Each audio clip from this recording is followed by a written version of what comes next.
Bismillahirrahmanirrahim. Perkenalkan, nama saya Rasya Nadia Putri Aprianti dari absen 21. Nama saya Ijazah Muhammad Fahedi dari absen 22. Kami di sini akan menjelaskan tentang wafatnya Rasulullah Dan tanggapan kaum muslimin atas wafatnya Rasulullah.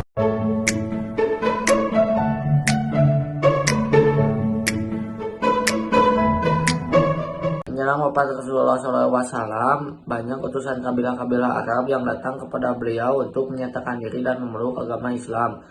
Kemudian disusul pula dengan turunnya Quran Surat An-Nasr yang menggambarkan datangnya utusan-utusan tersebut dan juga menyuruh Rasulullah untuk memohon ampun kepada mereka.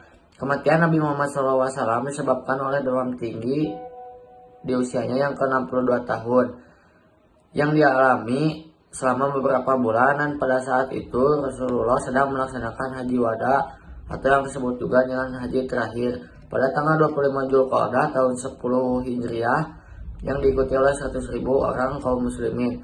Pada saat melaksanakan ibadah haji, Rasulullah SAW berpidato yang berisi 1. Melarang manusia berlaku kasar. 2. Melarang untuk menganiaya istri. 3. Jangan menuntut balas pembunuhan di zaman jahiliyah. 4. Melarang riba. 5. Melarang untuk saling membunuh. 6. Jangan menjadi kafir sepeninggalan beliau.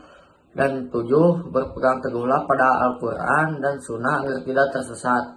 Karena sesungguhnya tidak ada kelebihan antara kaum muslimin selain takwanya kepada Allah Subhanahu wa Ta'ala. Ketika Rasulullah SAW sedang berpidato, turun ayat terakhir yaitu Quran Surat Al-Maidah ayat 3 yang artinya A'udzubillahi minasyaitonirrajim. Pada hari ini telah kusempurnakan untuk kamu agamamu dan telah kucukupkan kepadamu nikmatku dan telah aku ridhoi Islam itu jadi agama bagimu. Dengan turunnya ayat terakhir tersebut telah dijelaskan bahwa Islam adalah agama yang sempurna oleh Allah dan tugas Rasulullah untuk menyampaikan wahyu, untuk menyampaikan dakwah telah selesai. Wafatnya Rasulullah terjadi pada hari Senin 8 Juni 632 Masehi atau 12 Rabiul Awal 11 Hijriah. Begitu melihat Rasulullah SAW wafat, kaum muslimin merasa bingung dan cemas melihat orang yang dicintainya telah berpulang ke rahmatullah.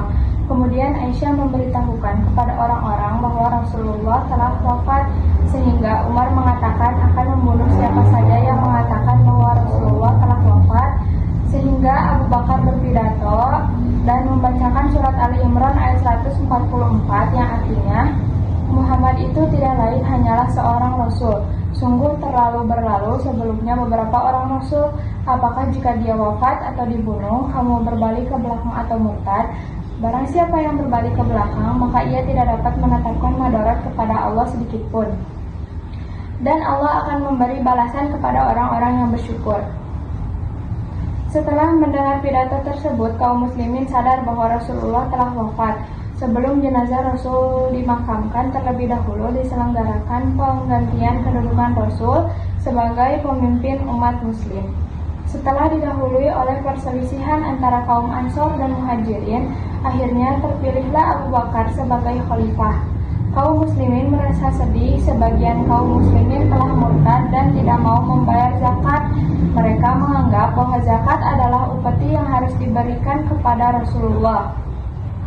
Di samping itu, sebagian kaum muslimin lain telah membuat dan menganggap nabi palsu. Di antara mereka yang menganggap dirinya sebagai nabi yaitu Tulaihan bin Khuwailid, Sa'dah Tamimiyah, dan Musailamah al-Kadzab. Kejadian ini akhirnya bisa tertumpas oleh Abu Bakar selama pemerintahannya 2 tahun 3 bulan dengan 11 pasukan kaum muslimin untuk memberantas para perusuh itu. Dan akhirnya kaum muslimin bisa hidup tetap kembali dan menjalankan kehidupan biasa.